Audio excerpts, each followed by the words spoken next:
বাংলাদেশে আর বাংলাদেশের বাইরে পৃথিবীর বিভিন্ন প্রান্তে যেখান থেকে চ্যানেলে দেখছেন আপনাদের সকলকে সাদর আমন্ত্রণ তৃতীয় মাত্রা দেখবার জন্য। প্রিয় দর্শক, বাংলাদেশের বয়স এখন 41 বছর। যে কয়টি খাতকে ঘিরে বাংলাদেশ গর্ববোধ করে, কিছু অর্জন বাংলাদেশে আছে দেশের ভেতর থেকে, যেমন এই অনুভব, আন্তর্জাতিক প্রশংসাও আছে সেসব খাতে। তার মধ্যে অন্যতম হচ্ছে বাংলাদেশের স্বাস্থ্য খাত। এখানে প্রাপ্তি যেমন আছে, অনেক হতাশাও আছে, এবং একথাও সত্য যে 16 কোটি মানুষের দেশে মানুষের সবটুকু চাহিদা পূরণ করা এই স্বল্প সময়ে বা 40 বছরে বাংলাদেশের মতো একটি উন্নয়নশীল দেশের পক্ষে দুরূহ। তারপরও বাংলাদেশের স্বাস্থ্য খাতের বর্তমান চিত্র, তার অতীত এবং ভবিষ্যৎ নিয়ে আমরা আজকে কথা বলবো। আর কথা বলবার জন্য অতিথি আমার সঙ্গে রয়েছেন, আমার বায়ে বসা আছেন বাংলাদেশ সরকারের স্বাস্থ্য ও পরিবার কল্যাণ মন্ত্রণালয়ের সিনিয়র সচিব মোহাম্মদ হুমায়ুন কবির। আমার ডানে রয়েছেন ফারুক আহমেদ, ব্র্যাকের আন্তর্জাতিক বিভাগের উপনির্বাহী পরিচালক। মিস্টার ফারুক আহমেদ ব্র্যাকের হয়ে এবং বিশ্ব ব্যাংকের হয়ে দীর্ঘদিন বাংলাদেশের স্বাস্থ্য খাত নিয়ে কাজ করেছেন। স্বাগত আপনাদের দুজন স্টুডিওতে। মিস্টার হুমায়ুন কবির, আপনার কাছে প্রথমে শুনতে চাইবো যে এই যে 41 বছর বাংলাদেশ এবং রাষ্ট্রীয়ভাবে স্বাস্থ্য সেবার মতো মৌলিক চাহিদা মেটানোর ক্ষেত্রে বাংলাদেশের অগ্রগতি কতটুকু আপনি মনে করেন? বাংলাদেশের স্বাস্থ্য খাতে অগ্রগতি অবশ্যই আছে, কারণ আপনারা জানেন যে আমাদের দেশ একটা বিশাল জনসংখ্যার দেশ। এখানে এবং সরকারের যে উদ্যোগ, এই সমস্ত মানুষেরই কিন্তু সাংবিধানিকভাবে যে প্রাথমিক স্বাস্থ্য সেবার চাহিদা মেটানো একটা সরকারের প্রধান দায়িত্ব। পুষ্টি সেবা সরকারের যে পুষ্টির মান উন্নয়ন করাও সরকারের অন্যতম দায়িত্ব। তো আমরা মনে করি স্বাস্থ্য মন্ত্রণালয় এ সকল ক্ষেত্রে কাজ করতে হবে, এবং বিভিন্ন সরকারের যে বিভিন্নমুখী যে প্রয়াস, এতে আমরা লক্ষ্য করি যে দীর্ঘ যে 40 বছরের ব্যবধানে যদি আমরা দেখি, আপনি দেখবেন যে এক সময় আমাদের জনসংখ্যার হার কিরকম ছিল বা এখন কিরকম আছে, আমাদের স্বাস্থ্য সেবার মান কিরকম ছিল, আমাদের গড় আয়ু কি ছিল, মাতৃমৃত্যু কি ছিল, শিশু মৃত্যু কি ছিল। কাজে স্বাস্থ্যের যে গুরুত্বপূর্ণ সব সূচকগুলো, এগুলোতে কিন্তু আমাদের প্রচুর অর্জন আছে। এবং আমরা জানি যে এখানে অনেক সীমাবদ্ধতাও আছে, কিন্তু লোকজন স্বাস্থ্যসেবাকে জনগণের দোরগোড়ায় পৌঁছে নেওয়ার জন্য যে সরকারের যে উদ্যোগ, সেটা কিন্তু এখন বাস্তবায়িত হয়েছে কমিউনিটি ক্লিনিকের মাধ্যমে। কাজে এমন কোনো উপজেলা নেই আপনি দেখবেন যে যেখানে স্বাস্থ্যসেবা নেই। এবং এখন তো গ্রাম পর্যায়ে পৌঁছে গেছি, ডিস্ট্রিক্ট যেগুলো জেলা হাসপাতালগুলো, এগুলোরও কিন্তু সবগুলোতেই সদর হাসপাতাল আছে, এবং সেখানে আসন সংখ্যা, যে শয্যা সংখ্যা বাড়ানো হচ্ছে, সেবা সম্প্রসারণ করা হচ্ছে। এবং এই সমস্ত কারণেই কিন্তু আমরা এবং স্বাস্থ্যক্ষেত্রে আমাদের যে জনবল আছে তাদেরও কিন্তু মানের উন্নয়ন ঘটছে এবং সংখ্যার দিক থেকেও বৃদ্ধি আছে। এবং এগুলোর সম্মিলিত ফসলে কিন্তু আমরা যেটা বলছি যে স্বাস্থ্য সূচকগুলোর কিন্তু আমরা উন্নয়ন অবশ্যই আমরা একটা দেখতে পাচ্ছি। কাজে এটা অবশ্যই একটা ইতিবাচক দিক আছে। এখানে সমস্যা তো অবশ্যই আছে, এগুলো হয়তো আমরা আলোচনায় আসবো। মিস্টার ফারুক আহমেদ, রাষ্ট্রীয়ভাবে বা সরকারিভাবে এই চাহিদাটা মেটানোর ক্ষেত্রে কি কাজ হচ্ছে সেটির একটি ধারণা পেলাম। বেসরকারি খাত বেশ ভূমিকা রেখেছে এই স্বাস্থ্যসেবার উন্নয়নে গত 40-41 বছর ধরে। আপনি একটু ধারণা দেবার চেষ্টা করবেন সেই ক্ষেত্রে কন্ট্রিবিউশন কতটুকু, বা সরকারি খাতের তুলনায় বেসরকারি খাতের ভূমিকা কতটুকু? এটা তো আপনাকে ধন্যবাদ। কিন্তু যদি দেখেন বাংলাদেশের 40 বছরের অর্জন, সেই অর্জনের দিক থেকে দেখলে বাংলাদেশের স্বাস্থ্য খাতে একটা বিরাট অর্জন। এবং এই অর্জনটা সম্ভব হয়েছে অনেকগুলা কারণে। তার প্রথম কারণ হচ্ছে, আমি বলি, যেটা স্বাধীনতার যুদ্ধ। এই স্বাধীনতার যুদ্ধটা একটা বিরাট জনগণকে একটা কনফিডেন্স এনে দিয়েছে। এই যে জনগণের মধ্যে একটা সচেতনতা আসছে, এখানে কিন্তু মূল ভিত্তিটা রচনা হচ্ছে আমাদের জাতি হিসাবে। তারপরে পর্যায়ক্রমে যে সরকারগুলো দেশ শাসন করেছেন, তারা স্বাস্থ্যখাতকে সবসময় অগ্রাধিকার দিয়েছেন, এবং স্বাস্থ্যখাতকে অগ্রাধিকার দিতে গিয়ে তার নীতি নির্ধারণী, তার কর্মকৌশল এবং প্রোগ্রামগুলো যখন নিয়েছেন, তখন তারা চেষ্টা করেছেন যাতে এটা অগ্রাধিকার ভিত্তিতে চিহ্নিত করা, কোন কোন খাতটাকে চিহ্নিত করবেন। 70-এর দশকে এবং 80-র দশক যদি দেখেন, এই দুই দশকে সরকারের প্রথম চিন্তা ছিল, তখন আমাদের ছিল 7.5 কোটি মানুষ, কিভাবে এই জনসংখ্যার কাছে আপনি স্বাস্থ্যসেবা পৌঁছাবেন। তো challenge was how to reach the people with the services. তখন সরকার চেষ্টা করলেন যে to create the infrastructure, both physical and human infrastructure, যেটা একটু আগে সচিব মহোদয় বলেছেন যে কোনো উপজেলায় পাবেন না যেখানে স্বাস্থ্যসেবা পৌঁছে নাই। This the greatest challenge. এবং তার সাথে দাতা সংস্থাগুলো কিন্তু ওইভাবে এগিয়ে আসে সাহায্য করার জন্য, সরকারের সাথে হাত মেলায়। সরকার তখন বেসরকারি খাতকে উৎসাহিত করার জন্য দাতা সংস্থার সাথে উৎসাহিত বোধ করে, এবং বেসরকারি খাতকেও উৎসাহিত করলো যে তোমরাও এগিয়ে আসো। সেখানে এনজিও, এটা বলা হয় বাংলাদেশ এটা ইউনিভার্সিটি অফ এনজিওস। এখানে কিন্তু সরকারের অবদান অনেক বেশি এই স্পেসটা দেওয়ার জন্য, এবং দাতা সংস্থাও সঠিকভাবে অর্থায়নটা করেছে, যার জন্য এত বিপুল সংখ্যক বেসরকারি সংস্থার সৃষ্টি হয়েছে এবং কাজ করেছে। সমস্যা আছে, রেগুলেটরি ফাংশনের সমস্যা আছে, তাদের অ্যাকাউন্টেবিলিটি নিয়ে অনেক সমস্যা থাকতে পারে, কিন্তু এই সার্ভিসগুলো দোরগোড়ায় পৌঁছে দেওয়ার জন্য সরকারের পাশে থেকে সাহায্য করার জন্য, একটা উদাহরণ যদি আমি দিই, 80 দশকে আমাদের ইমিউনাইজেশন ছিল মাত্র 2%। এখানে আজকে আমাদের immunisation coverage over 80%, universal immunisation হয়ে গেছে। এটা হয়েছে সরকার তখন 80 দশকে যখন করলেন, এবং তখন কিন্তু সরকার চিন্তা করলেন যে আমরা তো একা পারবো না। তখন আমি এখন যে সংস্থায় কাজ করি, ব্র্যাককে দেওয়া হলো উত্তরবঙ্গ, যে আপনারা উত্তরবঙ্গে সরকারের সাথে কাজ করেন। কেয়ারকে দেওয়া হলো দক্ষিণবঙ্গ। 10 বছরে সরকারের সাথে কাজ করে, কমিউনিটিকে মোবিলাইজ করে, এই যে মোবিলাইজেশনের মাধ্যমে চলে গেল 75% আপনার ইমিউনাইজেশনের হার in 10 years time. It's a huge achievement. এই যে লার্নিংটা হলো, এই লার্নিংটাকে কাজে লাগিয়ে তারপর আপনার মনে করেন diarrhoea was the major killer of the under 5 children. আপনার অরাল ডিহাইড্রেশন সলভ বাইর করলো কোথায়? আইসিডিডিআরবি এটা রিসার্চ করে বেরলো। But it's science in the laboratory. এই ল্যাবরেটরি এটাকে মানুষের কাছে নিয়ে যাবেন কিভাবে, ডায়রিয়াকে যদি মুক্ত করতে হয়। ব্র্যাক তখন প্রোগ্রাম নিল যে প্রতিটা বাড়িতে একজন করে কিভাবে ডায়রিয়ার অরসালিন বানাতে শেখানোর জন্য। আপনার তখন হয়তো দেখে থাকবেন টিভিতে দেখাতো ঘুটা, এই ঘুটার এই স্লোগানটা নিয়ে গেল, এবং তখন প্রায় 14 লক্ষ বাড়িতে, হাউস হোল্ডে, 14 লক্ষ 140, মানে 14 মিলিয়ন হাউস হোল্ডে বাড়িতে গিয়ে ব্র্যাক প্রতি বাড়িতে একজন করে শিক্ষিত করে তুললো। সরকার বলল যে আপনারা এই উৎসাহটা, এবং দাতা সংস্থা এটার জন্য অর্থ যোগালো, যাতে এই প্রতিটা বাড়িতে একজন করে, যাতে ডায়রিয়া হলে ঘরে তৈরি স্যালাইন কিভাবে তৈরি করা হয়, এটা তো নলেজ শুধু ট্রান্সফার হলো, এটা সাস্টেনেবল মডেল হলো। আজকে দেখেন মানে diarrhoea is no more is the number 1 killer of the under 5 mortality. এখন নিউমোনিয়া, এই যে সরকারের সাথে প্রায়োরিটির সাথে, প্রথম হলো আপনার ফ্যামিলি প্ল্যানিং, ফার্টিলিটি যেটা কমে আসছে আমাদের দেশে 7 থেকে এখন 2.3। It's amazing achievement for a country like Bangladesh. Immunisation, আপনার ডায়রিয়া। এখন আমাদের কিছু চ্যালেঞ্জ রয়ে গেছে। এই যে সরকার যে স্পেস ডগগুলো দিলেন, যার জন্য এনজিওগুলো তাদেরকে সংগঠিত করে এই মোর ডিফিকাল্ট এরিয়াতে যাওয়া, মোর ফোকাসড এরিয়াতে কাজগুলো করা, অ্যাকাউন্টেবল হওয়া, তার জন্য আমি মনে করি যে আজকে অর্জনটা হচ্ছে, বড় জিনিসটা হচ্ছে যে কনসেন্টাইজেশন, মানুষকে উদ্বুদ্ধ করা। একটা সার্ভিস পকেটে করে নিয়ে গেলে কিন্তু মানুষ গ্রহণ করে না।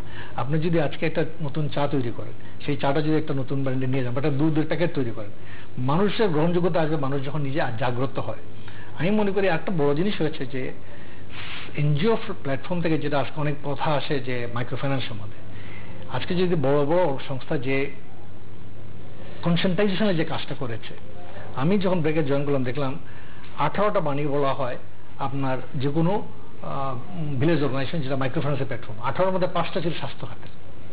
ওরা কিন্তু স্বাস্থ্যকর্মী না, ওরা মাইক্রোফাইন্যান্স করতেছে, কিন্তু সেখানে আবার স্বাস্থ্য বাণী দিচ্ছে 5টা। ছোট পরিবার, sanitary latrine, safe drinking water, এই বার্তাগুলো তারা তখন দিয়ে যাচ্ছিল। এই যে মানুষের যে কনসেন্ট জাগিয়ে দিল যে আপনার নিজেকে স্বাস্থ্যসেবা নিতে হবে, এই দুইটার সংমিশ্রণ ঘটাতে বাংলাদেশ অতি অল্প খরচের মাধ্যমে, যেটা কিন্তু এটা পৃথিবীর কাছে একটা লার্নিং হচ্ছে যে how Bangladesh could achieve so much in such a little time, যেটা আপনি বললেন, with spending so little money. Per capital আমরা খরচ করি মাত্র $15। মিলেনিয়াম ডেভেলপমেন্ট গোলের জন্য বলছে যে খরচ করতে হবে $34, না পারলে অন্তত $24। আমরা মাত্র খরচ করি $15, এবং তাও 2/3 আউট অফ পকেট। এটা হচ্ছে বিরাট অর্জন, সম্মিলিত প্রচেষ্টা, এবং সরকারের বড় সরকার যে নেতৃত্ব দিয়েছেন, যেটা আমি বলি যে stewardship role of the government, more in policy, programme and financing, তার চেয়ে বড় রোল হচ্ছে স্টুয়ার্ডশিপ, অন্যকে সম্পৃক্ত করার যে উদ্যোগটা সরকারের ইজ সাকসেসফুল গভর্নমেন্ট নিয়েছেন, সেটার জন্য আমরা মনে করি এনজিওর এই ভূমিকাটা পালন করতে পেরেছে সাকসেসফুল। মিস্টার সেক্রেটারি, কত ভাগ মানুষ এখন স্বাস্থ্যসেবা পায় বাংলাদেশের, বা কত ভাগ বঞ্চিত হিসেবে? আসলে সঠিকভাবে আমরা যে পরিসংখ্যান হয়তো নাম্বার বলতে পারবো না, কিন্তু আমরা এটুকু জানি যে মনে করেন যে আপনি যদি হসপিটালগুলোর ইউটিলাইজেশন রেট দেখেন, তাহলে আপনি দেখবেন যে শহরে কিন্তু যে টারশিয়ারি যে হসপিটাল, ঢাকা মেডিকেল কলেজ হাসপাতাল, এগুলিতে কিন্তু আমার যে 1000 আসন, সেখানে আমার 1700 বেশি লোক রাখছি।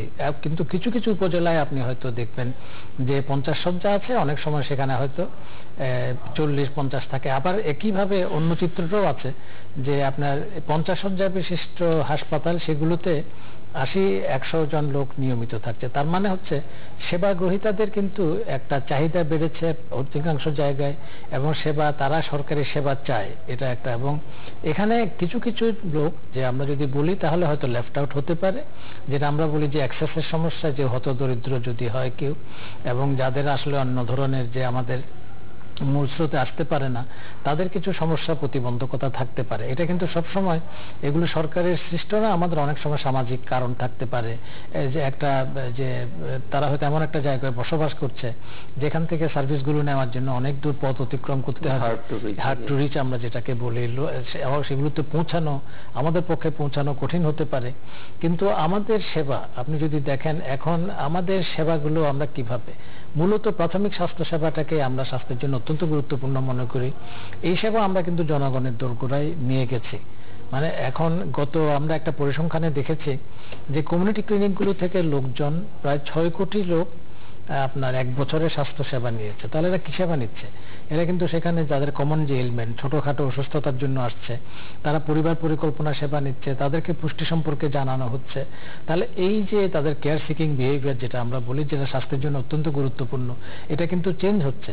এই যে আমাদের অনেক কিছু কিছু জায়গায় হয়তো আপনারা যদি পরিসংখ্যানগত দিক থেকে বলি, তাহলে দেখা যাবে যে প্রসব অনেক সময় বাড়িতে অনেকগুলোই হচ্ছে, কিন্তু এগুলো নিরাপদ প্রসবগুলো আমাদের নিশ্চিত করতে হবে যে যাতে বাড়িতে হলো, যদি যেটা নিরাপদ না হয়, তারা যাতে হাসপাতালে আসতে পারে, এবং আমাদের যে স্বাস্থ্য কেন্দ্রগুলো আছে সেগুলো যেন তাদেরকে প্রয়োজনীয় মুহূর্তে প্রয়োজনীয় সেবাটুকু দিতে পারে।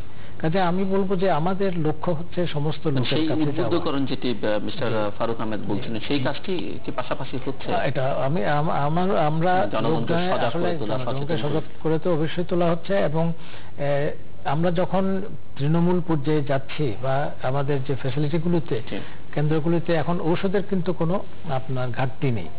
এটা একটা উল্লেখযোগ্য দিক। লোকজন কিন্তু যে কোনো হাসপাতালে যখন যাচ্ছে, সেটি কিন্তু মানুষ খুব একটা জানে না, মানে গেলে ওষুধ পায় না। আমাদের অনুষ্ঠানে কিছুদিন আগে স্বাস্থ্যমন্ত্রী এসেছিলেন এবং তিনিও স্বীকার করেছেন মানুষ ওষুধ পায় না।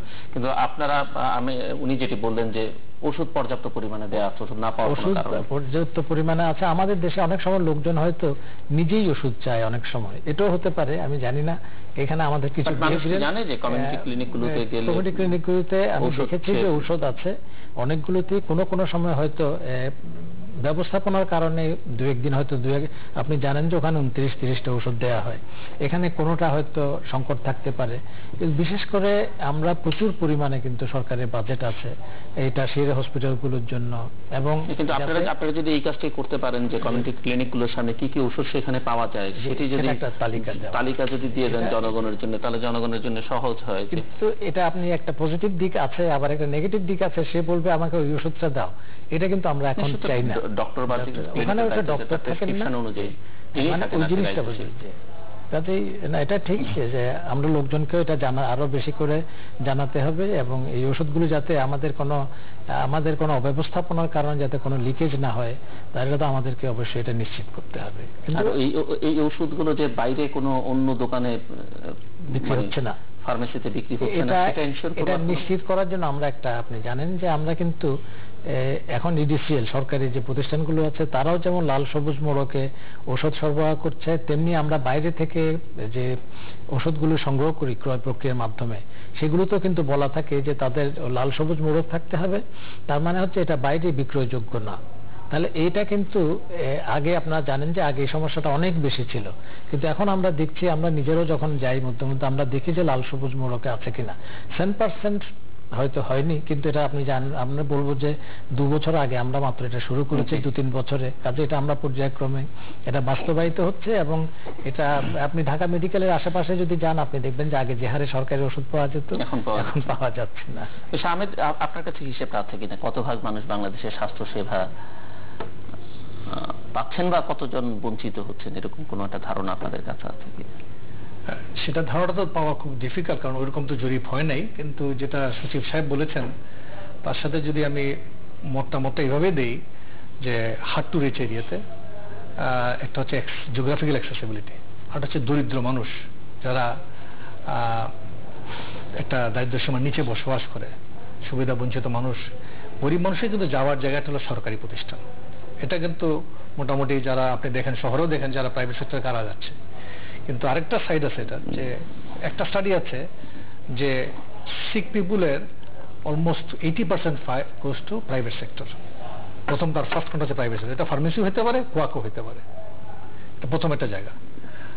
আবার হসপিটাল ইউটিলাইজেশনের ক্ষেত্রে it's almost like close two 51%, এটা বলছে যে জনগোষ্ঠীর মধ্যে।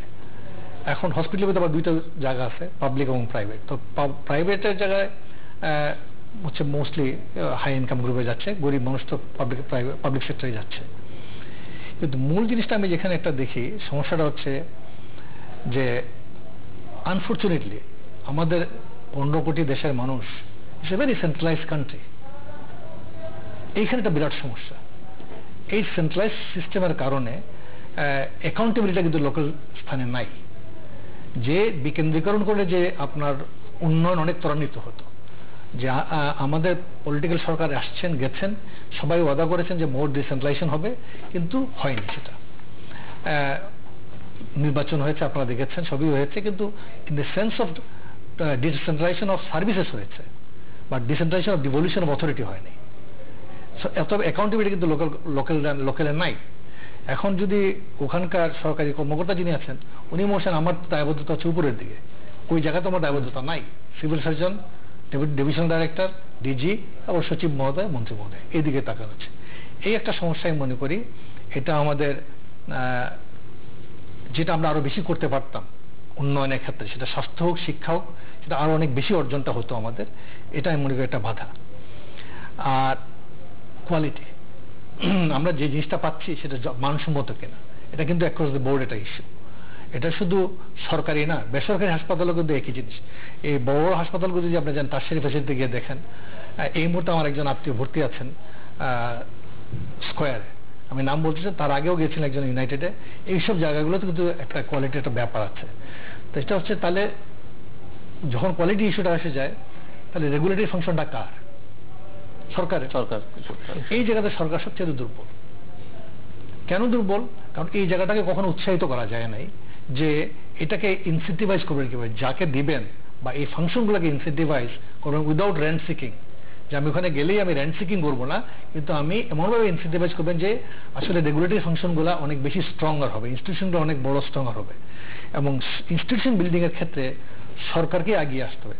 দাতারা সাধারণত এমনভাবে দিতে চায়, দিয়ে দেখতে চায় তার রেজাল্টটা কুইকলি দেখতে পায়, সেটা সে বাইলেটারাল ডোনার হোক আর মাল্টিলেটারাল ডোনারই হোক।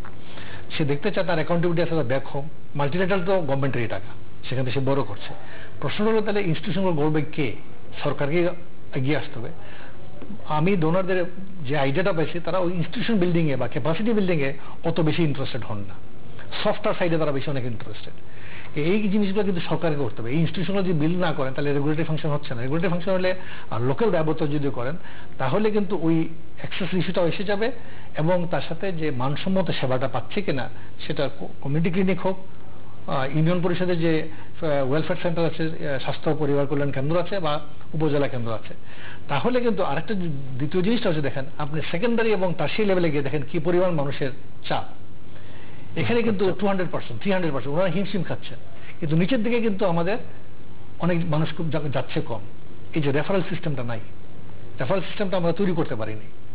তো এই যে একটা দ্বন্দ্ব, একদিকে আমাদের বিরাট অর্জন, এমডিজি দিকে তাকাইলে আমরা বলবো যে Bangladesh on the track for MDG 4, 5, 6। হ্যাঁ, আমাদের 4 একটু চ্যালেঞ্জ আছে, কিন্তু still we think we can achieve both all the three. 6 নম্বরে তো আমরা একটা মেজর বা হচ্ছে 6 নম্বর বলা হয় HIV, TB, ম্যালেরিয়া, কিন্তু বাংলাদেশের ক্ষেত্রে এটা আমি বলবো tuberculosis is the major burden as a 6th high burden country, and we are on track for all the 3 MDs. সেই অর্জনের সাথে যখন এটা মিলান, আমরা কি কমপ্লেসেন্ট হয়ে যাই কিনা? আমরা তখন কমপ্লেসেন্ট হয়ে গেলে যেটা আমাদের পরিবার পরিকল্পনার ক্ষেত্রে হয়েছিল, আমরা যে গতিতে নেমে আমাদের ফার্টিলিটি নামছিল, ঠিক এই সার্ভের আগের 10টা বছর কিন্তু আমরা একটু স্লোত ছিলাম। আমরা সবাই একটু স্বস্তিতে ছিলাম যে আমাদের তো আপনার পরিবার পরিজন হয়তো আমাদের অর্জন অনেক বেশি হয়ে গেছে, এবং আমরা এখন তো সেটি নিয়ে আর কোনো ক্যাম্পেইনও নাই, কোনো প্রচার অনেক কমে গেছে, অনেক কমে গেছিল, এবং আমরা এক ধরনের মধ্যে কমপ্লেক্সিটিতে ভুগছিলাম। সেটা আমরা বলবো আমরা মানে আমি বলবো আমরা যেটি দেখছি সেটি আমরা এনজিওরা। এখন আমি দেখছি এই সরকার এখন দেখতেছি রিভাইটালাইজেশনটা চলছে, রিভাইটালাইজেশন শুরু হয়েছে, it is revitalisation of fertility decline. কিন্তু আমাদের এই গতিটা হয়তো ডেমোগ্রাফাররাও একটা তর্ক করেন যে একটা সময়ের পর আপনি কিন্তু কঠিন হবে, ইটস ট্রু, কারণ একটা সময়ের পরে কিন্তু ট্রু আপনি আর কমবে না। কিন্তু আমার প্রশ্ন আছে, যেটা সচিব মহোদয় হয়তো আরো ভালো বলবেন, আমরা তো দেখছি অ্যাক্রস দ্য বোর্ড নামছে না। খুলনায় নেমে গেছে ফার্টিলিটি অলমোস্ট রিপ্লেসমেন্ট লেভেলে, রাজশাহীতে চলে আসছে ওরকম লেভেলে, বাট চিটাগাং সিলেট, তাহলে আমরা একই প্রোগ্রাম দিয়ে কেমন করে যাব? তাহলে তো আমার তো এক size of the shoe will not fit everybody. তাহলে তো ওইখানের জন্য ওই এলাকার জন্য প্রোগ্রামগুলো ডিজাইন করতে অন্য হবে, সেখানে অন্য ধরনের একটা উদ্যোগ নিতে হবে, যেখানে হয়তো সকলে মিলে সেই উদ্যোগটা নিতে হবে। সেই উদ্যোগটা আমরা এখন নিতে পারিনি। হ্যাঁ, বাট ডিসকাশন ইজ অন, সরকারের তরফ থেকে সে আলোচনা আসছে, কিন্তু আমরা অফার করছি যে আমরা আরো আপনাদের সাথে ক্লোজ হয়ে কাজ করতে চাই।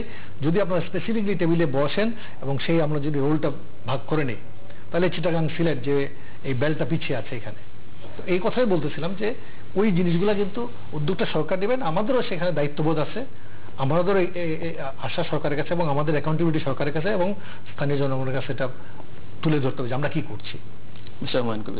অনেকগুলো প্রসঙ্গের অবতারণা। না, ঠিক আছে। জনসংখ্যা সম্পর্কে আসলে আমি নিজেও মনে করি যে এটা জানানো দরকার। প্রথম কথা যে জনসংখ্যা কিন্তু সূচক যদি আপনি দেখেন, আমাদের 2.3 এই লাস্ট যে ডিএইচএস সার্ভে সেখানে দেখাচ্ছে যে 2.3, তো আমরা 2.2 কিংবা 2.1 পৌঁছলে কিন্তু রিপ্লেসমেন্ট লেভেলে পৌঁছে যাই। কিন্তু আমার জনসংখ্যা এখন যেখানে আছে 16 কোটি, এটার একটা নিজস্ব মোমেন্টাম আছে। তার মানে আমার আরো কিছু বাড়বে, তারপরে হয়তো স্টেবিলাইজ করবে। কিন্তু পরিবার পরিকল্পনা কর্মসূচি কি থেমে গিয়েছিল বা স্থিমিত হয়েছিল? আমি বলবো যে এখানে কিছু দৃশ্যত কিছু সমস্যা তৈরি হয়েছিল, যে আমাদের কিন্তু আমরা যে কর্মী বাহিনী নিয়ে কাজ শুরু করেছিলাম, তারা কিন্তু একটা পর্যায়ে এসে এইজিং তাদেরকে এফেক্ট করে। তারা কিন্তু বাড়ি বাড়ি যেভাবে যাচ্ছিল, মনে করেন তরুণ বয়সে যেভাবে যেত, পরের দিকে সেভাবে যাচ্ছিল না বলে আমরা শুনেছি। আমরা তাদেরকে আবার মোটিভেট করার চেষ্টা করছি। আমাদের বিশাল সংখ্যক পদ, কিন্তু 10,000-এর বেশি পদ আমাদের শূন্য ছিল, সেগুলো আমরা নিয়োগ করেছি। কিন্তু আমি মনে করি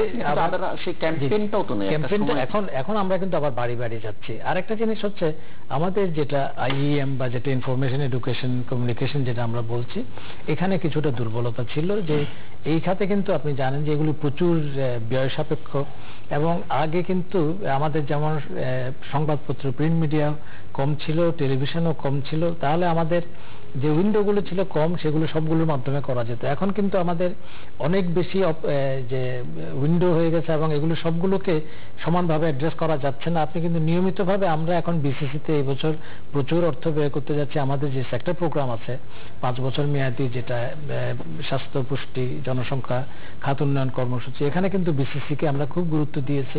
আগে যে হারে বিলবোর্ড দেখা যেত, আপনি দেখেছেন যে মাঝখানে সেই পরিমাণ ছিল না। তো এটা আমরা আবার নতুন করে এগুলো করছি। কিন্তু মানুষের বিহেভিয়ারেরও কিন্তু পরিবর্তন হয়েছে।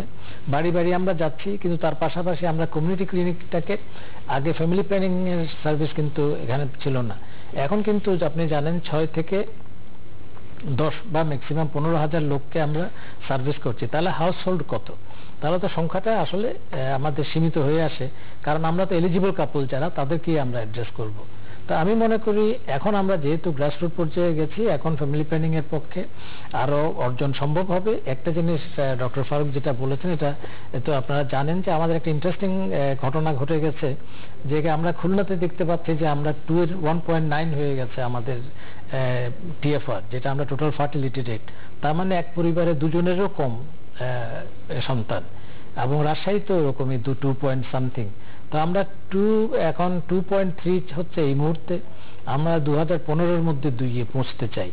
তাহলে মূল চ্যালেঞ্জটা হচ্ছে ঢাকা, চট্টগ্রাম এবং সিলেট বিভাগ। ঢাকায় তো ন্যাশনাল অ্যাভারেজের নিচে 2.2 সম্ভব এরকমই, 2. মানে এরকমই 2.6 না 2.5 বোধ হয় ঢাকা, 2.5। কিন্তু এটা ন্যাশনাল অ্যাভারেজ, এটা নিয়ে আসা যাবে। আর এখানে আমাদের যে চ্যালেঞ্জগুলো আমরা দেখেছি চিটং এবং সিলেট, এখানে বিভিন্ন কারণ আছে এখানে। আসলে ইয়াং কাপলদেরকে আমাদেরকে টার্গেট করতে হবে, আমরা যেটা লক্ষ্য করছি। তো এখানে আমরা সেটা এবং আরেকটা জিনিস বাংলাদেশে দেখা যাচ্ছে যে আমাদের যে মেথড মিক্স যেটাকে আমরা বলি, যে কি ধরনের পদ্ধতি লোকজন গ্রহণ করছে, যে জন্ম নিয়ন্ত্রণ বড়ি কিংবা কন্ডম, কিংবা আপনি জানেন যে আমাদের আরো কিছু মেথড আছে যেগুলো গ্রহণ করলে আবার ওরা বন্ধ করে দিতে পারে, তার মানে ড্রপ আউট বেড়ে যেতে পারে। এখন কিন্তু খুব নিরাপদ পদ্ধতি আছে, স্থায়ী পদ্ধতি আছে যেটা রিভার্সিবল, আবার একই তার পাশাপাশি দীর্ঘস্থায়ী পদ্ধতি আছে। তো আমরা আমাদের লক্ষ্য হচ্ছে যেটা long acting and permanent method, যেমন ইমপ্ল্যান্ট 3 বছর বা তারও বেশি এগুলো কার্যকর থাকে, তাহলে তাকে কিন্তু নিয়মিত প্রতিদিন বড়ি খাওয়ার বা এই সমস্ত সমস্যা থাকছে না। পুরুষদের জন্য পদ্ধতি আছে, এগুলোকে আমরা আসলে জনপ্রিয় করে তুলতে চাই। তা আমাদের বিশেষ লক্ষ্য হচ্ছে, এবং যে আপনাকে একটু আগে বলছিলাম যে চট্টগ্রাম এবং সিলেট তো আমরা অবশ্যই লক্ষ্য করব, একই সাথে আরো কিছু পকেট আছে কিন্তু যেগুলো আসলে হার্ড টু রিচ আপনি বলেছিলেন, এগুলোতে আমাদেরকে পৌঁছাতে হবে। তো আমাদের যে এখনকার যে কর্মসূচি, এবং আমরা কিন্তু প্রতি বছর এগুলো মনিটর করছি, আমার ধারণা যে আমরা যে আমাদের লক্ষ্যমাত্রা 2-এ পৌঁছানো 2015-তে, এটা আমরা অবশ্যই পৌঁছাতে পারবো। আর আরো কিছু প্রসঙ্গ উনি অবতারণা করেছেন, আপনি উল্লেখ করেছেন হসপিটালগুলোর কথা। যে বেসরকারি উদ্যোগে দেশে অনেক বড় বড় হসপিটাল হয়েছে, দুটির নাম উনি উচ্চারণ করেছেন, সেই তুলনায় সরকারি হসপিটাল পরিস্থিতি কিন্তু অনেক নাজুক, এবং এই সরকারি হসপিটালগুলো এমনকি ঢাকাতেও প্রয়োজনীয় চিকিৎসক, যন্ত্রপাতি, অবকাঠামো অনেক কিছু অনেক জায়গায় পূর্ণাঙ্গ নেই। এই বিষয়ে উদ্যোগটা কি? আর রেফারেল সিস্টেমের কথা বলেছেন, যেটা রেফারেল সিস্টেমটা অত্যন্ত গুরুত্বপূর্ণ। আসলে আমরা একটা রেফারেল সিস্টেমের জন্য কিন্তু আপনারা জানেন যে রেফারেল সিস্টেমের দুটো দিক। আমি যাকে রেফার করছি সে গিয়ে যার কাছে রেফার করা গেল, সেখানে যদি সেটা উপজেলা হাসপাতাল হয় বা জেলা হাসপাতাল হয়, তাহলে ওখানে পর্যাপ্ত সেবা পাচ্ছে কিনা বা ওই ধরনের ডাক্তার ওখানে আছে কিনা। এখন কিন্তু কমিউনিটি ক্লিনিক থেকেও কিন্তু এক ধরনের রেফারেল হচ্ছে, এবং আমরা আশা করি যে উপজেলা এবং জেলা হাসপাতালে এই রেফারেল পদ্ধতিটা এখন আমরা একটা প্রোটোকল আমরা ডেভেলপ করেছি, ওটা বাস্তবায়িত হচ্ছে এই সেক্টর প্রোগ্রামের সময়। কাজে আশা করি এটা কার্যকর হবে। আর আপনি যেটা বললেন যে আমাদের আমার মনে হয় ডক্টর ফারুক যেটা বলতে যাচ্ছেন যে গুণগত মানের প্রশ্নটা অত্যন্ত গুরুত্বপূর্ণ, যে মানুষ যখন অত্যন্ত প্রিমিয়াম বা অনেক অর্থ ব্যয় করছে, তারা যে সেবাটা পাচ্ছে এবং সেটা নিয়ে হয়তো তারা সন্তুষ্ট কিংবা অনেক সময় সন্তুষ্ট নাও হতে পারে, এটা আপনারা জানেন। এবং আমাদের আসলে গুণগত মান এনশিওর করাটা অত্যন্ত জরুরি। তাই এই গুণগত মান এনশিওর করার জন্য কিন্তু পদ্ধতিগত কিছু আমাদের কাজ করার দরকার আছে। এখানে আমরা কিছু প্রোটোকল আমরা ডেভেলপ করেছি এবং কিছু স্ট্যান্ডার্ড অপারেটিং প্রসিজিয়ার, যে হসপিটালগুলো কি ধরনের রোগীকে কি ধরনের সেবা দিবে, পরিষ্কার পরিচ্ছন্নতার ব্যাপার, এবং আমরা অ্যাক্রেডিটেশনও চালু করতে চাই হাসপাতালগুলোর জন্য। তাহলে কিন্তু একটা কম্পিটিশন হবে, যে কারণ যারা অ্যাক্রেডিটেড হবে তারা কিন্তু, এটা আমাদের এই স্বল্প মেয়াদী বা মধ্যমেয়াদী লক্ষ্যমাত্রার মধ্যে আছে। তো সেবা নিয়ে কিছু প্রশ্ন আছে, এখন আমরা যথাসাধ্য চেষ্টা করছি এগুলোকে যাতে অতিক্রম করা যায়। এবং আপনি জানেন যে কিন্তু আমাদের ভালো আমাদের ডাক্তার আছেন তারা, এবং যদিও মাঝে মাঝে আমরা সমস্যা দেখছি, কিন্তু নার্সেসদের যে মাইন্ডসেট বা তাদেরকে মোটিভেট করবার প্রশ্ন, যেমন কিছুদিন আগে যে একটি হসপিটালে একটি বাচ্চা টাকা নেই বলে চিকিৎসা করলেন, পরে বাচ্চাটি মারা গেল, খুবই অসহায় গরিব পরিবারের বাচ্চা। তো এই জিনিসগুলো, এবং আমাদের এখান থেকে যে বাইরে যায় রোগীরা, তাদের প্রধান কথা হচ্ছে যে আমাদের সেবাটা খুব একটা ভালো পান না, ডক্টররা খুব একটা কেয়ার নেন না, ভালো নার্স নেই। এটা তো আসলে বিহেভিয়ারের প্রশ্ন। নার্সদেরকে কিন্তু আসলে আরো ট্রেনিং দেওয়া দরকার। আমাদের নার্সিংটা দীর্ঘদিন আমরা একটু যে মাত্রায় আসলে আমাদের নিয়ে যাওয়া দরকার ছিল, এটা আমরা আসলে করতে পারিনি। নার্সের উপরে কিন্তু যে ওয়ার্ডের যে সেবা, এগুলোর জন্য ওদেরকে আসলে ওইভাবে তৈরি করা হয়নি। আপনি জানেন যে আমাদের ছিল 3 বছর মেয়াদী ডিপ্লোমা কোর্স, এবং ওইভাবে ওয়ার্ডের দায়িত্ব দেওয়া হতো না। এবং আমাদের এখানে একটা জিনিস বলা হয় যে যেটা আফটার কেয়ার, যেটা পুরোটাই কিন্তু বিদেশে নার্সদের হাতে থাকে। এখানে কিন্তু আমরা সেই সেবাটা দিতে পারছি না, কাজে বা পারি নাই। এখানে কিন্তু আমরা কারিকুলাম চেঞ্জ করছি, এবং আসলে আমাদেরকে এটা তৈরি। এবং আপনি জানেন যে মাননীয় প্রধানমন্ত্রী কিছুদিন আগে নার্সিং পেশাকে কিন্তু 3য় শ্রেণী থেকে এটাকে 2য় শ্রেণী করেছেন। তো এতে কিন্তু আমরা মনে হয় এখন যারা এই চাকরিতে যোগদান করবে বা এই প্রশিক্ষণগুলো নিবে, তারা কিন্তু নব উদ্যমে কাজ করতে পারবে, এবং তাদের জব ডেসক্রিপশনও এটা চেঞ্জ হবে, এবং আমরা আশা করা যায়। কিন্তু ওভারঅল যে বিহেভিয়ার প্রশ্ন, এটা আসলে আমাদেরকে এটাকে অবশ্যই কোনো না কোনো ভাবে কোনো ইনসেন্টিভ বা হোক বা যেটাই হোক, এটা অবশ্যই অ্যাড্রেস করতে হবে। কিন্তু একটা জিনিস পাশাপাশি এটাও দেখবেন যে আমাদের লোডও কিন্তু আসলে রোগীর যে অনেকগুলো দু একটা প্রতিষ্ঠান নিয়ে প্রশ্ন উঠলেও কিন্তু তারা যে সেবাটা দেয়, এতে যেমন ঢাকা শহরে গরিব রোগীর জন্য ঢাকা মেডিকেল কলেজ ছাড়া আর কোনো প্রতিষ্ঠান আছে এই মুহূর্তে, কাজে এবং ওখানে কিন্তু প্রচুর লোক সেবা পাচ্ছে এবং ওখানে ডায়ালিসিস হচ্ছে, এখন অনেক ধরনের সেবাই আমরা দিচ্ছি। যেমন আপনি একটা জিনিস লক্ষ্য করুন যে আগে যে হারে লোকজন কিডনির ট্রান্সপ্লান্টের জন্য বিদেশ যেতেন, হার্টের চিকিৎসার জন্য বিদেশ যেতেন, এখন তো সেই হারে বিদেশ যাচ্ছেন না। তাহলে এগুলো তো সরকারি বেসরকারি খাত মিলিয়ে কিন্তু আমরা দেশেই এই সেবার সুযোগটা সম্প্রসারিত করতে পেরেছি। বেসরকারি খাত উন্নয়নেও সরকারের অবশ্যই সরকারের যেমন এই যে ট্যাক্স ফ্রি যে যন্ত্রপাতি আনার সুযোগ বা বিনিয়োগের সুযোগ করে দেওয়া, এটাও তো একটা আসলে, এবং কারণ না হলে তো সরকারের উপর আরো বেশি চাপ থাকতো। কাজে যারা এখন এফোর্ড করতে পারছে তারা তো বাইরে যেতে পারছে। আপনি কিছু এইসব বিষয়ে? আমি একটু মন্তব্য করি, হ্যাঁ, সচিব সাহেবের কথার উপরে। একটা হলো যে আমার নিজের ছোট ভাই, তার গত সেপ্টেম্বর মাসে একটা সেরিব্রাল হ্যামারেজ হলো দেশের বাড়িতে। সে ময়মনসিংহ বিশ্ববিদ্যালয়ে চাকরি করত, তার বয়স 57 বছর। তাকে নিয়ে সিলেট ক্লিনিকে রাখা হলো। প্রথমে একটা প্রাইভেট মেডিকেল কলেজে, তারপর একটা ক্লিনিকে রাখা হলো। আমি যখন জানতে পারলাম তখন তাকে সিলেট উসমানী মেডিকেল কলেজে শিফট করার চেষ্টা করা হলো একই প্রফেসরের আন্ডারে, যিনি ক্লিনিকে দেখছিলেন। ক্লিনিকের ব্যয়টা 1 সপ্তাহ বোধহয় ছিল, সো এক্সপেন্সিভ। এখানে আসতেছে এই যে ক্যাটাস্ট্রফিক ইলনেস, এবং আমরা আগে বলি যে দারিদ্র্যসীমার নিচে যে মানুষ নামে, এটা আর অনেক পৃথিবীর অনেক দেশে গবেষণা হয়েছে, পরিষ্কার আছে যে 1 episode of illness takes whole years of income out for the low income group. Catastrophic illness, এখানে একটা প্রশ্ন আছে, আমরা এটাকে কিভাবে কভার করবো, এটা আলোচনা এখনো আসে নাই। আমি চাই এখানে একটা আলোচনা হোক, এটা মন্ত্রণালয় একটা ভালো উদ্যোগ নিচ্ছেন। কিন্তু যখন উসমানীতে নিয়ে গেলাম, one of the best treatment ওখানে পাওয়া গেল। এটা কিন্তু public sector hospital. Private sector হসপিটালে আমার একজন আত্মীয় ভর্তি আছেন, আমি গেলাম, গিয়ে দেখলাম উনি বলছেন আমার আজকে সুগার এত বাড়লো কেন। যিনি 30 বছর বাইরে ছিলেন দেশের, উনি এখন ভর্তি আছেন, তো ওনাকে বললো যে আমার সুগার এত বাড়লো কেন। সিস্টার ওখানে দাঁড়ানো, এবং সিস্টার যেভাবে উত্তরটা দিলেন ওনাকে, আমি খুব কষ্ট পেলাম। কারণ এটা উনি ভর্তি আছেন 2 সপ্তাহ যাবত, এবং নিজের পকেটে পয়সা দিয়ে একটা টারশিয়ারি প্রাইভেট সেক্টর হসপিটাল, উন্নত মানের, যে কারণটা আপনি বলেন বাইরে যাওয়ার। এই যে একটা ইস্যু এখানে আছে যে আমরা কিভাবে আচরণ করব মানুষের সাথে, সেবামূলক প্রতিষ্ঠানে যারা কাজ করছি। অত সরকারের সাহসী উদ্যোগ কিন্তু দেশকে অনেক আগিয়ে নিয়ে যায়। বাংলাদেশ স্বাধীন হওয়ার পরে বাংলাদেশ সরকার যখন ফ্যামিলি প্ল্যানিং এ কাজ করার জন্য, যখন এটা টেবু ছিল পরিবার নিয়ে কথা বলা, কন্ডম পিল এগুলো নিয়ে বলা, এখন আপনি যে কোনো গ্রামে যান, অ্যাজ এন ইন্ট্রুডার, একজন আউটসাইডার হিসাবে যে কোনো গ্রামে গিয়ে 5 জন মহিলাকে বসিয়ে বললেন যে কে কোন মেথড ব্যবহার করছে, হাত তুলে বলবে যে আমি এই মেথড ব্যবহার করছি। এটা হলো কিন্তু সরকার তখন কি করলো, প্রথম পদক্ষেপ হচ্ছে যে ফিমেল ফিল্ড ওয়ার্কার নিয়োগ করেছিলেন 70-এর দশকে। হিউজ, আমি বলবো যে মাইলেজ আমরা পেয়েছি সরকারের সেই সাহস উদ্যোগের কারণে। আর প্রথম দফায় 6000 করে 18,500 মহিলা কর্মী, যেটা সরকার সচিব বললেন, যারা এরা এই জিনিস পছন্দ বেরিয়ে গেছে, একটা শূন্যতা সৃষ্টি হয়েছে এই জায়গাটাতে। যে আমি বলছি রেগুলেটরি ফাংশন, বাইরে যখন যায় মানুষজন, আমি নিজেও 30 বছর আগে একটা সেবার জন্য বাইরে গেছিলাম, আমার স্ত্রী সাথে ছিলেন। শি ওয়াজ অলমোস্ট রিডান্ডেন্ট, কারণ ওনার কোনো কাজ ছিল না, তো উনি বোর্ড হয়ে যাচ্ছিলেন। আমাকে 3 সপ্তাহ থাকতে হয়েছিল থাইল্যান্ডে, এবং থাইল্যান্ডে একটা নার্সিং কনফারেন্স আমি গেছিলাম 2 বছর আগে।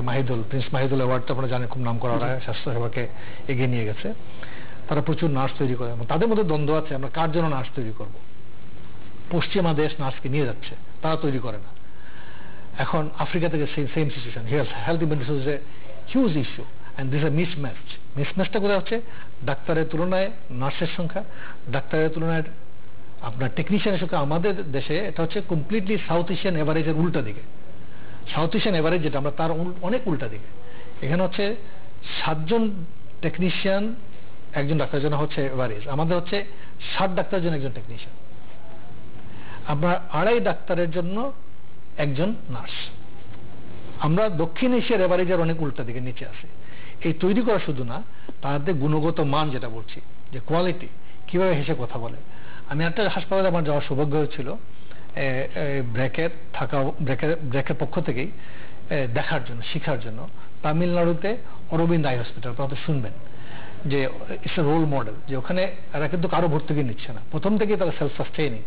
এবং ডক্টর ভেঙ্কটস্বামী উনি রিটায়ারমেন্টের পরে এটা করেছেন, যিনি যখন সরকারি চাকরিতে রিটায়ার করেছেন তখন এটা করেছেন।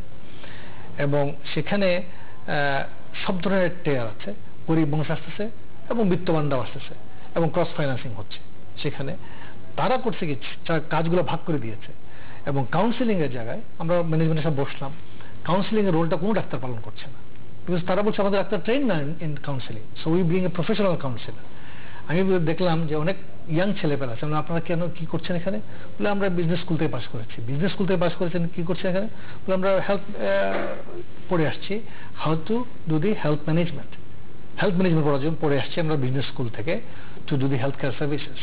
সো এই যে স্কিলগুলো তৈরি হচ্ছে ওখানে, প্লাস নার্সিং যেটা সচিব সাহেব বলেছেন, এটা শুধু সংখ্যাগত বাড়ালে হবে না, সংখ্যা তো বাড়লে আমাদের একটা বিরাট স্কোপ আছে, দেশে আছে, বাইরেও আছে।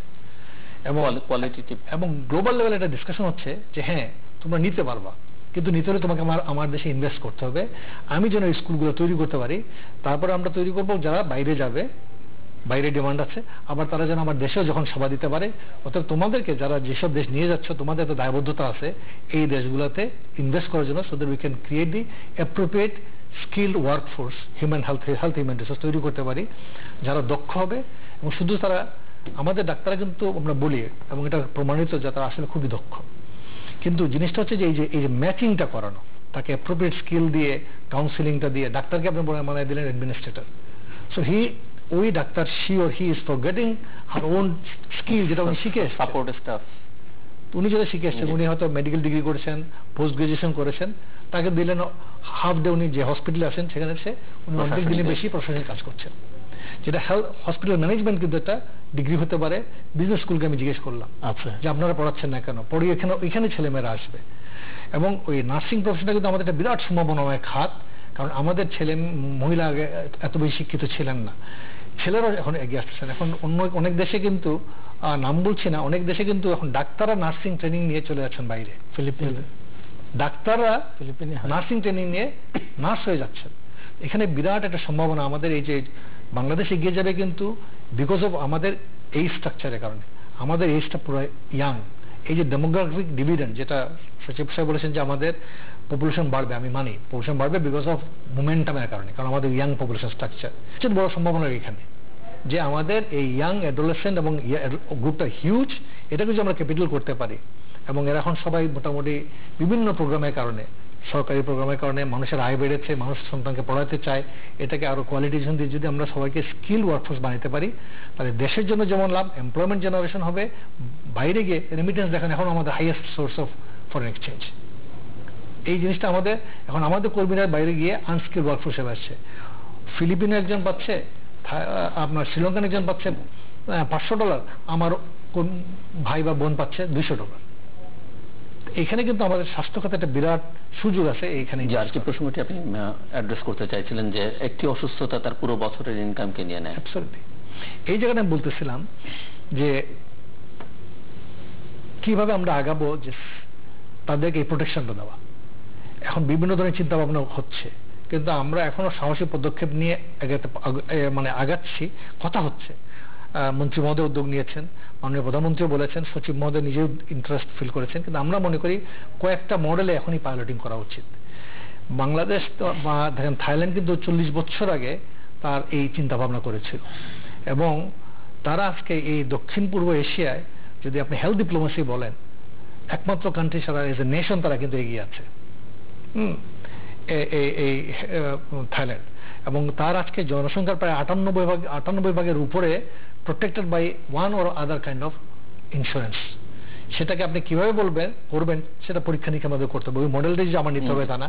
ইন্ডিয়া কিন্তু এতদিন করে নাই, ইন্ডিয়া গত 5 বছর আগে শুরু করেছেন এবং তারা বিভিন্ন মডেল ট্রাই করছেন। আমাদের কিন্তু সময় এসছে যে আমরা বিভিন্ন মডেল দিয়ে কিভাবে আমরা, কোনো জায়গায় সরকারকে ভর্তুকি দিতে হবে, কোনো জায়গায় মানুষ নিজে কিনে নেবে, অথবা কোনো জায়গায় কো-ফাইন্যান্সিং হবে, শেয়ারিং হবে, দাতারাও কিছু জায়গায় টাকা দিবে, সো দ্যাট 20 বছর পরে আমরা বলতে পারি যে আমাদের আর দাতার টাকা লাগবে না। আমরা এমন জায়গায় চলে যাব যে আমরা মধ্য আয়ের দেশের উপরে চলে যাব, এবং আমাদের হেলথ সিস্টেম এমনভাবে থাকবে যে গরিব মানুষ যখন হসপিটালে ভর্তি হবে তার একটা কিডনি ট্রান্সপ্লান্টের কথা বললেন উনি, বা একটা ক্যাটাস্ট্রফিক ইলনেস হবে, একবার ভর্তি হলে তার সমস্ত কিছু বিক্রি করে দিয়ে আসবে, আর কিছুই থাকবে না, এই পরিবার আর দাঁড়াতে পারে না। তো এই প্রোটেকশনটার মেকানিজমটা আমাদের তৈরি করতে হবে, কিন্তু একটু সাহসী ভূমিকার মাধ্যমে যদি কতগুলো পাইলট তৈরি করা যায়। আমরা কাজ শুরু করেছি, আমরাও এইভাবে একটা মডেল তৈরি করছি, যেটা স্বাস্থ্য সচিবের লিডারশিপে একটা সেল আছে এবং সেখানে অনেকগুলো মডেল নিয়ে কথা হচ্ছে। এটা এগিয়ে নিয়ে যেতে হবে, কিন্তু আমরা কথা বলছি কিন্তু এখন আমরা যেতে পারিনি মাঠে, যাওয়া উচিত এখন। না, আমরা কিন্তু একটা পরিকল্পনা, আমরা মোটামুটি একটা খসড়া কাঠামো তৈরি করেছি। স্বাস্থ্য বিভাগের জন্য বেশ কিছু ছোট আকার আসলে বিভিন্ন কাজ হয়েছে, যেমন কিছু কিছু এনজিও কাজ করেছেন। এর মধ্যে গার্মেন্টস সেক্টর নিয়ে আপনারা জানেন যে কটলার যখন এসেছিলেন তখন একটা প্রতিষ্ঠান, তারা মাইক্রো ইন্স্যুরেন্স গার্মেন্টস সেক্টর, আসলে ইন্স্যুরেন্স করতে গেলে প্রথমত সহজ হচ্ছে যে অর্গানাইজ সেক্টরকে নিয়ে কাজ করা, কারণ যেহেতু, তবে আমাদের এটা স্বাস্থ্যের জন্য এটা টিপিক্যাল ইন্স্যুরেন্স হবে না, এখানে এক ধরনের লোকজন হয়তো কিছু কস্ট শেয়ারিং হবে এবং আমরা তাদের কোন ফেসিলিটিতে নিয়ে যাব, তো এটার অনেক সুবিধা আছে। শুধুমাত্র যে আসলে দরিদ্রদেরকে সেবা যে প্রদান করা যাবে তা না, এখানে কিন্তু ফেসিলিটির ইউজটাকে নিশ্চিত করা যাবে, তাহলে এখানে একটা ইনসেনটিভসও তৈরি হয় যারা সেবা দাতা তাদের জন্য, কাজে এটার অনেক ধরনের বেনিফিট আছে। আমরা যেটা করেছি, আমরা একটা মোটামুটি একটা খসড়া কাঠামো তৈরি করেছি, যেটাকে আমরা স্বাস্থ্য সুরক্ষা কর্মসূচি বলছি।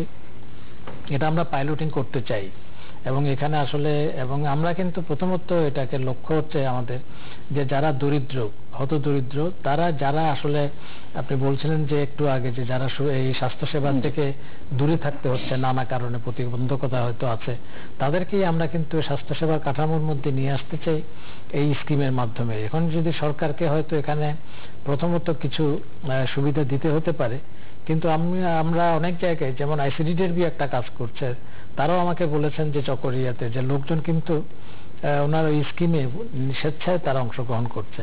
কাজে এখানে অনেকগুলো আমাদের আসলে, যেটা ডক্টর ফারুক বলছেন যে আমাদের একাধিক যদি উদাহরণ থাকে, একাধিক যদি আমাদের মডেল থাকে, আমরা সবগুলোই দেখে কোনো একটা বেছে নিতে হবে এবং আসলে আমাদের এটা খুব দ্রুত এটা করা দরকার। কাজে আমরা মোটামুটি ভাবে একটা প্রাথমিক প্রস্তুতি নিয়েছি, এটা আরো কিছু হয়তো গবেষণার দরকার আছে, কিছু বেসলাইন স্টাডি বা এগুলো করতে পারলে আমরা আশা করি শীঘ্রই একটা মডেল বা কোন মডেলটা নেওয়া যায় এটা একটা পরীক্ষা নিরীক্ষার মধ্যে যেতে পারবো। অথবা বিভিন্ন মডেল হতে পারে। থাইল্যান্ড কিন্তু শুরু করেছিল 30 বাত স্কিম দিয়ে, 30 বাত একটা স্কিম দিয়ে 30 বাত স্কিম বলেছিল। এখন কিন্তু অনেকগুলো স্কিম আছে, সো মানুষজন তার সুবিধা বুঝে নিচ্ছে। যখন এই যে বিভিন্ন মডেল তৈরি করে দেবেন না, এটা ডেমোক্রেটিক চয়েস এবং কম্পিটিশনের ব্যাপার আছে, বিভিন্ন ধরনের চয়েস আছে, কিন্তু গরিব মানুষ, বিশেষ করে এখনো তো আমাদের প্রপার্টি ল্যান্ড নিচে অনেক মানুষ আছে, যেটা সংখ্যা নিয়ে বিভিন্ন তর্ক আছে, 24%, 25% কমে আসতেছে, কিন্তু আছে, এবং পার্সেন্টেজ কমলেও সংখ্যা তো অনেক বড়, বিকজ নাম্বার ইজ বিগ। তো সেই হিসাবে এই গরিব মানুষকে কিন্তু তার আর কিছু নাই, তার শরীরটা সারা কিছু নাই। একজন রিক্সাওয়ালা বলেন, একজন শ্রমিক বলেন, তার তো আর কিছু নেই, তার শরীরটাই পুঁজি। সে যখন অসুস্থ হয়ে থাকে, এই যে আপনার নির্মাণ শ্রমিক আছে, ঢাকা শহরে কত নির্মাণ শ্রমিক আছে যেখানে হচ্ছে, তার এখানে আয়ের জন্যই সে আসছে। এই মাইগ্রেশনটা হচ্ছে কিন্তু রুরাল থেকে আরবানে because of the income opportunity, তার একটা কাজের জন্য। সবাই যখন অসুস্থ হয়ে পড়ে থাকে, তার কিন্তু আর কোনো আয় নাই, তখন সে উপাস থাকে। তো তার এই প্রোটেকশনটা কিন্তু সরকারকেই দিতে হবে। কিভাবে দিবেন সেগুলোই পরীক্ষা নিরীক্ষা করার ব্যাপার আছে, এবং একটা পর্যায়ে হয়তো তখন তারাও শেয়ারিং করবে। এবং আমি বিশ্বাস করি গরিব মানুষও কিন্তু পয়সা খরচ করে, হ্যাঁ, পয়সা খরচ করে, গার্ডেরটা খরচ করে, যখন পারে না তখন ধার দেনা করে খরচ করে, তারপরে বিক্রি করে করে। তো এই জিনিসগুলোকে আমাদের পরীক্ষা নিরীক্ষা করলে বিভিন্ন মডেল তৈরি হবে, তখন আপনি সবগুলো নেন। এবং থাইল্যান্ডে তো এখন ওরা বলেছে, যেখানে সরকারের নেতৃত্বে আমাদের পার্লামেন্টারি স্ট্যান্ডিং কমিটির যে চেয়ারম্যান, ওনার নেতৃত্বে কয়েকজন এমপি, সরকারি কর্মকর্তা, সিনিয়র মন্ত্রণালয়ের কয়েকজন সিভিল সার্ভেন্ট গিয়েছেন, এনজিওরা গিয়েছেন, আমরাও গিয়েছিলাম, এগুলো দেখে আসছি, ইন্ডিয়াতেও গিয়েছিলাম। সেই জন্য আলোচনা চলছে। কিন্তু এখন যদি আমরা মাঠে নিয়ে যাই এবং পরীক্ষা নিরীক্ষার মধ্যে একটা সবাই পর্যালোচনা করার সুযোগ হয় এবং শেয়ারিং হয় কনস্ট্যান্টলি, এই লিডারশিপ আসতে হবে কিন্তু সরকারের পক্ষ থেকে। এবং সেটাই যখন যত লিডারশিপ আসবে, ওইখানে আমি বলি stewardship role of the government, it gives much more dividends than doing it by yourself. একটু আগে কিন্তু আমাদের কিছু সোশ্যাল প্রোটেকশন আমাদের আছে কিন্তু, যেমন আমরা ডিএসএফ করি। আপনারা জানেন যে বিভিন্ন জেলায় যারা মাদের জন্য, বিশেষ করে প্রেগন্যান্ট মহিলাদেরকে, যাতে তারা প্রসবকালীন সমস্যা থেকে কোনো সমস্যা হলে ফ্যাসিলিটিগুলি আমাদের স্বাস্থ্যকেন্দ্রগুলিতে যেতে পারে, এই ধরনের কিছু ছোট ছোট স্কিম আছে। কিন্তু যেটা ফর্মাল আসলে এরকম কোনো, আসলে আমাদের কোনো স্কিম নাই। কাজে এটা আমাদের অবশ্যই, আমি একমত যে আমরা যত দ্রুত এটা করতে পারি, কারণ আলটিমেটলি আমাদের তো ইউনিভার্সাল হেলথ কভারেজ হচ্ছে আমাদের লক্ষ্য, এবং এটা বিশ্ব স্বাস্থ্য সংস্থার সদস্য দেশ হিসেবে আমরা কিন্তু বিশ্বের সাথে এটা অঙ্গীকারাবদ্ধ। কাজে দেশের সকল মানুষের জন্য এই যে সার্বজনীন স্বাস্থ্যসেবা আসলে আমাদেরকে নিশ্চিত করতে হবে। কাজেই সেক্ষেত্রে এই যে বিজনেস এজ ইউজুয়াল দিয়ে আসলে আমাদের হবে না, আমাদের অন্য পদক্ষেপ নিতে হবে। আর একটা সুবিধা আছে, সুবিধাটা হলো যে থাইল্যান্ডে যদি 40 বছর লাগে, আমাদের এখন আর 40 বছর লাগবে না, কারণ আমরা তো অনেক কিছু ওদের কাছে benefit, late starter benefit, exactly. তো আমরা অনেক কিছু জানি, এই যে গ্লোবাল নলেজটা আমাদের কাছে আছে, সেটা কাটিয়ে হয়তো আমরা 15-20 বছর আমরা ওই জায়গায় পৌঁছে যেতে পারি। আরেকটা প্রসঙ্গ যেটি নিয়ে আলোচনা খুব কম হয়, যে চিকিৎসা গবেষণায় বাংলাদেশের অবস্থান অত্যন্ত দুর্বল। আমি একমত আপনার সাথে, কিন্তু আমরা এই চিকিৎসা গবেষণা যারা গবেষণা করছেন, এখানে মূলত যেটা ছিল যে আমাদের ক্লিনিক্যাল ট্রায়ালই হয় না, অনেক ওষুধের যারা কোম্পানিগুলো আছে তারা বলে। আর তাছাড়া আমাদের গবেষকদের আসলে গবেষণা করতে গেলে তাদের তো কিছু অর্থ বরাদ্দ দরকার হয়। আমরা এখন বিএমআরসি কে পর্যাপ্ত অর্থ দিচ্ছি, তাছাড়া আমাদের সেক্টর প্রোগ্রাম থেকেও গবেষণার জন্য কিন্তু আমরা টাকা দিচ্ছি এখন। তো আমরা গবেষণা একদম হয় না, তারা হয়তো বিভিন্ন, আপনি দেখবেন যে জার্নাল বা যারা উচ্চশিক্ষায় আছে তারাও তো গবেষণার মধ্যে যুক্ত থাকেন। তো এখানে তবে আমাদের একটা আমরা দায়িত্ব মনে করেছি যে এখানে আমরা আসলে গবেষণায় অর্থ বরাদ্দ বাড়াতে চাই। কাজে তারা যদি প্রপোজাল জমা দেন, এবং সেটা আপনি জানেন যে বিএমআরসির মাধ্যমে, এথিক্যাল কমিটি বা এদের মাধ্যমে পাস হতে হয়, তো এই গবেষণাগুলো যদি যারা এগিয়ে আসেন, আমরা কিন্তু এখন বরাদ্দ দিচ্ছি, এবং এটা স্বাস্থ্য দপ্তরের কাছেও কিছু বরাদ্দ আছে। কাজেই আমি আশা করব যে এটা যারা জানবেন এবং তারা এগিয়ে আসবেন, তাহলে আমাদের যারা, কারণ হচ্ছে আমাদের অনেক সমস্যায় কিন্তু আমাদের নিজেদেরই সমাধান করতে হবে। আমরা শুধু বাইরের পৃথিবীর অভিজ্ঞতা আমাদের কাজে আসবে না, কারণ আমাদের প্রকৃতিটা তো ভিন্ন অনেক ক্ষেত্রে, আমাদের ডিজিজ প্যাটার্ন, ডিজিজ বার্ডেন এগুলো তো সব অন্য দেশের মতো না, এবং কিছু লোকজ অভিজ্ঞতাকেও কাজে লাগাতে হবে, যেটা একদম আমাদের মাটির সাথে সম্পর্কিত। কাজে গবেষণার অবশ্যই প্রয়োজন, আমরা এটাকে এনকারেজ করছি, এবং বাজেট কিন্তু আমরা প্রচুর বাড়িয়েছি, আরো বাড়িয়ে যাব। এই বিষয়ে আমার একটা মন্তব্য হলো যে বাংলাদেশ কিন্তু জনস্বাস্থ্যের কথা যদি বলেন, one of the most well research country in the world. এই দক্ষিণ এশিয়াতে পাওয়া মুশকিল, এবং পৃথিবীর মধ্যে তুলনা করতে পারেন যে in public health we are one of the pioneers. এবং বাংলাদেশ কিন্তু প্রো রিসার্চ কান্ট্রি। যতগুলা কাজ ঘটছে আমরা ছোট ছোট আকারে শুরু করেছি, এবং এই জিনিসটা তখনই পরীক্ষা নিরীক্ষা হচ্ছে, তারপরে এটাকে ব্যাপক করে পরিবার মতো আমরা যতক্ষণ আলাপ করলাম, it was so much well research যে কোন জিনিসটা কিভাবে শুরু করা যাবে, সোশ্যাল অ্যাসপেক্টস, আপনার supply side aspects, demand side aspects, everything was research based programme হয়েছে। কিন্তু গবেষণা করে গবেষণার ভিত্তির উপরে প্রোগ্রামকে পরিবর্ধন করা হয়েছে। ব্র্যাক একটা known for a learning organisation, যে গবেষণা করো, দেখো এটা যদি ইফেক্টিভ হয়, এফিশিয়েন্ট হয়, go for scaling and advocate for scaling by with others. Clinical সাইডে যেটা আপনি পার্টিকুলারলি যে ক্লিনিক্যাল সাইডে যেটা লিমিটেশন, আমি ওনার সাথে একমত, এখানে ইনসেন্টিভাইজ করা লাগবে। এবং একটা দুঃখজনক হলো সত্য কথা যে বিশ্ববিদ্যালয়গুলোর দিকে তাকান, সেখানে যদি তাকান তাহলে আমরা যারা সুযোগ হয়েছে, আপনারা যারা বাইরে পড়াশোনা করেছে বা সুযোগ হয় যারা, সেখানে কিন্তু এই বিশ্ববিদ্যালয়গুলোতে প্রচুর গবেষণা হয়, কিন্তু আমাদের বিশ্ববিদ্যালয়ে এখন গবেষণা হচ্ছে না। কেন গবেষণা হচ্ছে না? এই জিনিসটাকে চিহ্নিত করে যদি ইনসেন্টিভাইজ করা যায়। হ্যাঁ, এখন আপনার প্রিমিয়ার ইউনিভার্সিটি হিসাবে বঙ্গবন্ধু শেখ মুজিব মেডিকেল কলেজে বিশ্ববিদ্যালয় হচ্ছে, কিন্তু বাকি মেডিকেল কলেজগুলোতে, বাকি পাবলিক ইউনিভার্সিটিগুলোতে জেনারেল এডুকেশন যেখানে হচ্ছে, সেখানে তো গবেষণা অনেক কমে গেছে। সো এই শিক্ষকদেরকে উদ্বুদ্ধ করা, আমি যখন ছাত্র থেকে শেষ করেছি, আমার প্রথম চাকরি করেছি আমি একটা research project under one of my professor. এই কারণে যে এটাকে কিভাবে ইনসেন্টিভাইজ করা যায় পাবলিক ইনস্টিটিউশনগুলোকে এবং প্রাইভেট ইনস্টিটিউশনগুলোকে যে গবেষণা করার জন্য, এটা একটা জেনারেল ট্রেন্ড কালচার, তার পার্ট হিসাবে যত ক্লিনিক্যাল সাইডটা আসছে। কিন্তু জনস্বাস্থ্যের ক্ষেত্রে যদি বলেন, it's one of the most well research country, এবং বাংলাদেশকে বলা হয় মোর রিসেপ্টিভ টু দ্য রিসার্চ, যেটা কিন্তু অনেক দেশে এটা খুব ডিফিকাল্ট। এই নেগোসিয়েশনটা অনেক ডিফিকাল্ট। গবেষণা করলেন, এটাকে আপনি কিভাবে প্রোগ্রামের মধ্যে নিয়ে যাবেন, এবং এই নেগোসিয়েশনটা করা, এই যে decision making process of taking the programme, গবেষণার রেজাল্টকে আপনি প্রোগ্রামে নিয়ে যাওয়া, this is a different altogether skill. এগুলো কিন্তু বাংলাদেশে অনেক এগিয়ে আসে অন্য দেশ থেকে, যার জন্য আমাদের ওই যে বললাম ফলাফলটা অনেক বেটার পেয়েছি। মিস্টার হুমায়ুন কবির আর কিছু যোগ করবেন আমরা শেষ প্রান্তে? না, আমি যেটুকু বলতে চাই যে আসলে আপনারা তো অনেক আলোচনা করেছে, যে একটা জিনিস আপনি লক্ষ্য করবেন যে আমাদের এই যে অর্জনগুলোর কথা আমরা বলেছি, এটা কিন্তু বিশ্বের কাছেও স্বীকৃতি লাভ করেছে। কারণ যখন বান কি মুন ভিজিটে আসলেন বাংলাদেশে, উনি কিন্তু আমাদের স্বাস্থ্য সংক্রান্ত যে কর্মকাণ্ড, এটার উপরে খুব গুরুত্ব দিয়েছেন। উনি জলবায়ু পরিবর্তনের ব্যাপারেও ছিলেন এবং ইউএনএফপিএ থেকে আমাদের দেশে এসেছেন। এবং আমরা জানেন যে জাতিসংঘ আমাদের দুটি পুরস্কারে ভূষিত করেছে। একটি হচ্ছে মাতৃমৃত্যু হ্রাসের জন্য, যেটা 2011 সালে মাননীয় প্রধানমন্ত্রী গিয়ে গ্রহণ করেছেন জেনারেল অ্যাসেম্বলির সময়, পরে 2010 এবং পরে 2011-তে সাউথ সাউথ অ্যাওয়ার্ড। এটাও কিন্তু যে মাদের কাছে তথ্য নিয়ে যাওয়া। তো আমাদের সীমিত, যেটা ডক্টর ফারুক বলেছেন, যে অত্যন্ত অল্প বিনিয়োগে কিন্তু আমরা যেটুকু অর্জন করছি, এটাও কিন্তু এখানে একটা শেখার বিষয় আছে। এবং আমরা অবশ্যই আমাদের এখন, যেহেতু আমরা এখন যে পর্যায়ে এসেছি, এটা কিন্তু আমাদের একটা প্ল্যাটফর্ম তৈরি হয়েছে এবং একটা স্প্রিং বোর্ডের মতো আমরা নিশ্চয়ই এটাকে ইউজ করে আমি মনে করি যে আমরা আরো সাফল্য অর্জন করতে পারবো। এবং ডিসেন্ট্রালাইজেশন বা অন্যান্য যেগুলো আসলে আমাদের এখানে কিছু স্ট্রাকচারাল যে প্রবলেমগুলো আছে, সেগুলো আমাদের আসলে এখন অ্যাড্রেস করার সময় হয়েছে।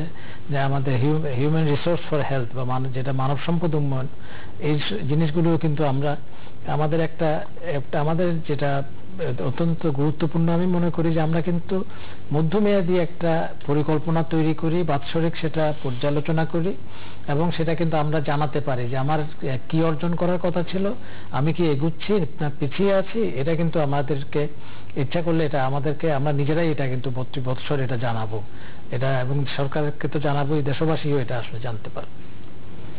তো দর্শক, আমরা অনুষ্ঠানের শেষ প্রান্তে রীতিমাতা সম্পর্কে আপনারা লিখতে পারেন। লিখবা ঠিকানা পরিচালক রীতিমাতা Channel I, GP box 24333 Dhaka 1000। যারা ইমেল করতে চান তারা করতে পারবেন এই ঠিকানায় apni@তৃতীয়মাত্রা.com।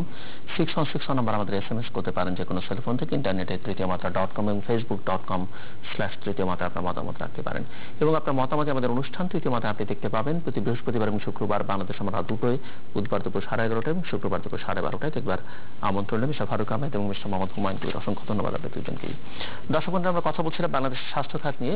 যে কয়েকটি খাত উল্লেখ করবার মতো বাংলাদেশের অর্জন আছে গত 41 বছরে, তার মধ্যে এই খাতটি অন্যতম এবং আন্তর্জাতিক মহলের প্রশংসাও কুড়িয়েছে বাংলাদেশের এই খাত। দুর্বলতাও আছে এবং দুর্বলতা থাকাটাই স্বাভাবিক, যেহেতু আমাদের সম্পদ সীমিত, মানুষ দেশে অনেক বেশি।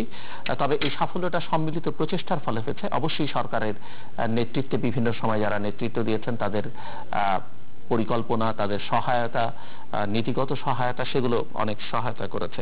এখানে বেসরকারি খাত, আমাদের বেসরকারি উন্নয়ন সংস্থাগুলোর ভূমিকা রয়েছে, দাতা গোষ্ঠীর কন্ট্রিবিউশন আছে। তবে নেতৃত্বটা সরকার দিয়েছে, কথা দুজন অতিথি আমার স্বীকার করে নিয়েছেন। এবং দুর্বলতার জায়গা যেগুলো আছে সেগুলো সমাধান করবার জন্য মানব সম্পদ উন্নয়নের দিকে মনোযোগ দেওয়ার কথা ওনারা বলেছেন। আমাদের অবকাঠামোগত উন্নয়ন স্বাস্থ্য খাতে সেটি জরুরি।